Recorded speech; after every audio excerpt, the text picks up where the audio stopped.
एक स्टेट जहां इलेक्शन का मतलब सिर्फ वोट नहीं बल्कि पावर की लड़ाई होती है, जहां रैली से ज्यादा आवाज स्लोगन की आती है। और 2026 में वही वार स्टार्ट हो चुका है, वेस्ट बंगाल इलेक्शन। तो सवाल यह है, बंगाल का इलेक्शन इतना इंटेंस क्यों होता है? क्या सिर्फ पॉलिटिक्स है या इसके पीछे कुछ और ही चल रहा है? आज हम इस पूरे सीन को समझेंगे। सबसे पहले बेसिक क्लियर करते हैं। बंगाल में टोटल 294 सीट्स है और इस बार इलेक्शन दो फेज में होने वाली है, 23 और 29 अप्रैल को, जिसका रिजल्ट 4 मई को आने वाली है। बंगाल में पिछले 10 साल से ममता बनर्जी की party AITC, all India Trinamool Congress, rule कर रही है। अब नॉर्मली होता क्या है, जब कोई पार्टी इतनी सालों तक रूल करती है तब उसका ऑपोजिशन वीक हो जाता है, लेकिन बंगाल में कुछ अलग ही कहानी है। 2021 के इलेक्शन में भारतीय जनता पार्टी BJP ने 77 सीट जीता और एक स्ट्रॉन्ग ऑपोजिशन सेट कर दिया। उस समय से बीजेपी का सिर्फ एक ही गोल है, बंगाल में पावर लाना। और इस बार AITC ऑलमोस्ट पूरे सीट से लड़ रही है और उनका क्लेम है 220 प्लस सीट। वही बीजेपी बोल रही है इस बार बंगाल में डबल इंजन सरकार होगी। मतलब दोनों साइड कॉन्फिडेंट भी है और एग्रेशन भी। अब आते हैं अपने सवाल पे, इतना इंटेंस क्यों? सबसे पहला रीजन है हिस्ट्री। बंगाल में आज तक कभी भी इलेक्शन शांतिपूर्वक नहीं हुआ है। नॉमिनेशन के समय क्लैशेस, इंजरीज और यहाँ तक डेथ तक रिपोर्ट हुई है। यहाँ पॉलिटिकल राइवलरी का मतलब डिबेट नहीं, एक्चुअली क्राउन क्लैशेस भी होते हैं। दूसरा रीजन पावर का स्ट्रक्चर। AITC का ग्रासरूट लेवल बहुत ही स्ट्रांग है, मतलब लोकल लेवल पे उनका इन्फ्लुएंस बहुत डीपली रूटेड है। और जब दूसरी पार्टी वही इन्फ्लुएंस को चैलेंज करती है तो फ्रिक्शन नेचुरली बढ़ता है।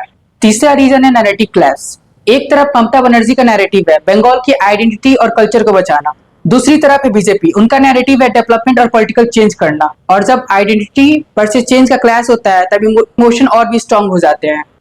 अब बात करते हैं उन लोगों की जो इस गेम को कंट्रोल कर रहे हैं। सबसे पहला नाम आता है ममता बनर्जी को, जिनको बंगाल में दीदी के नाम से जाना जाता है और उनका इन्फ्लुएंस इतना स्ट्रांग है कि उनको हराना इजी नहीं है। फिर आते हैं शुभेंदु अधिकारी, बंगाल में बीजेपी का बड़ा फेस, और ये वही लीडर है जिन्होंने 2021 में ममता बनर्जी को नंदीग्राम में टफ कंपटीशन दी थी और ये इस बार बीजेपी के कैंपेन के सेंटर पॉइंट है। बीजेपी की साइड से और लीडर भी एक्टिव है, जैसे दिलीप घोष, जो अपने स्टेटमेंट की वजह से हेडलाइन में रहते हैं। और TMC साइड से भी स्ट्रॉन्ग स्ट्रेटेजी है, स्पेशली अभिषेक बनर्जी, जो पैकेट में पूरे कैंपेन को मैनेज करते हैं।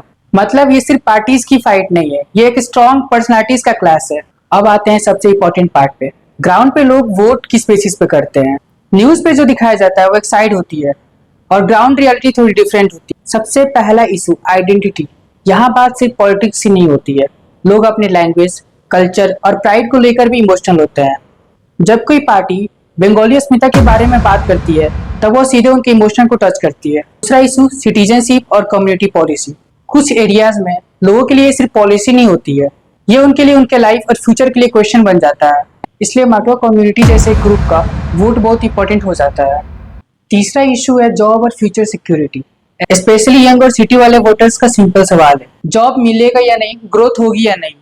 जब ये डाउट क्लियर नहीं होते हैं तब डिससेटिस्फैक्शन बढ़ने लगता है। चौथा इशू है लोकल लेवल पे पावर और इन्फ्लुएंस।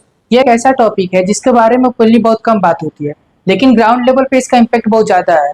कई जगह लोग वोट सिर्फ आइडियोलॉजी से नहीं बल्कि इस बेस पे करते हैं कि कौन उनके डेली लाइफ को इफेक्ट कर रहा है, कौन उनको हेल्प कर रहा है, कौन प्रेशर बना रहा है। और इसी वजह से कभी कभी इलेक्शन का इन्वायरमेंट टेंस हो जाता है। Last but not least, the national impact.